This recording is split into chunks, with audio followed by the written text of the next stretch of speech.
Welcome po sa aking channel, page at magbibigay lang tayo ng konting opinion, no? Hindi po ito fake news, hindi ako nagbabalita. So magbibigay lang tayo ng opinion natin, no?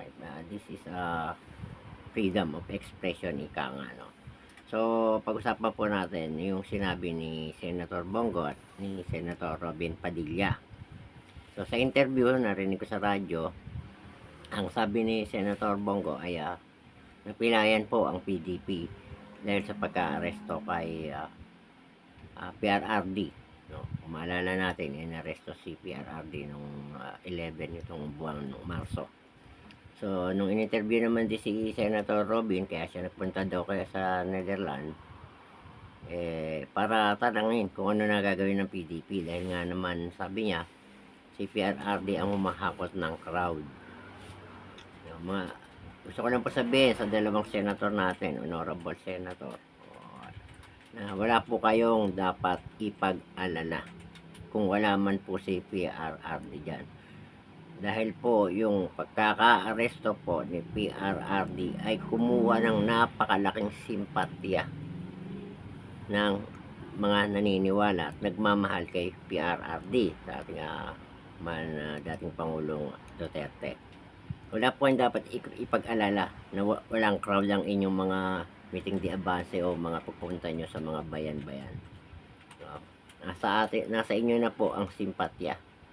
Lamang na ho kayo agad, kumbaga sa karera ng kabayo ay 5 kabayo na po ang layo nyo doon sa nasa likuran ninyo. So ang dapat pong gawin ng PDP ay maglatag ng plataforma para naman po maging worth it yung sympathy na ibinigay po ng mga naniniwala kay PRRD. No? Yun po ang dapat natin gawin. Huwag po kayong matakot na wala ang presensya ni PRRD sa inyong mga pangangampanya.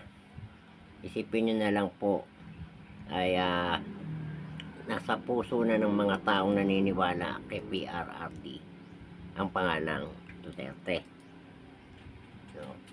Hindi nyo na dapat ipag-alala na wala kayong crowd. Kahit 10 lang ang crowd nyo, yung 10 yon, kapag nagkwento sa pamilya nila, sa kamag-anak, kapitbahay, kalugar, na ang plataforma ng PDP ganito ay kakalat po, parang network yan, kakalat, no? At least alam nila na magandang ipiliin to, maganda plataforma. Plataforma po ang ilatag natin, huwag po negative campaign, huwag na nating depensahan kung ano man yung nangyari dahil mismong si PRRD ang nagsakripisyo para manguna ang PDP sa labanang ito. Pansinin po natin, nung nasawi si Ninoy, nanalo si Cory. Nung nasawi si JC Robredo, nanalo si Pinoy. Bakit?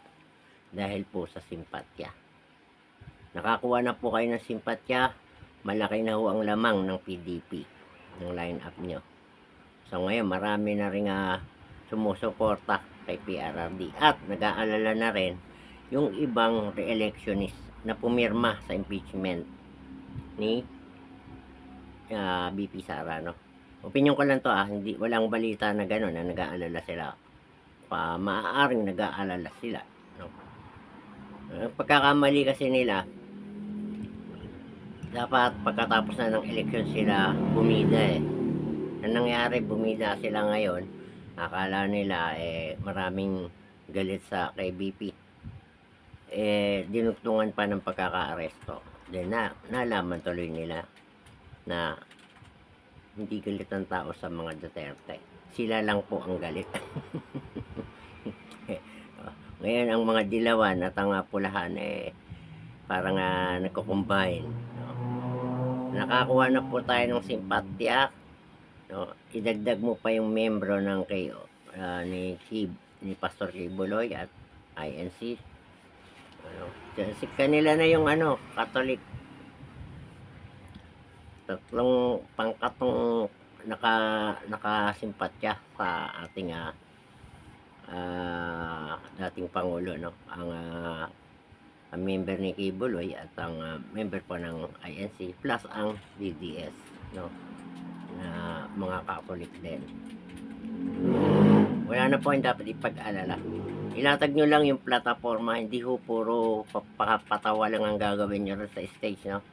Meron mga iba dyan, patawa lang sa stage. Hindi ho yun ang kailangan ng Pilipino. Plataforma. Yung plataforma na sana matupad. Yung pangako dapat matupad. So, natasaludo po sa PDP. Isipin nyo na lang pag sinabing PDP, pangkat Duterte po.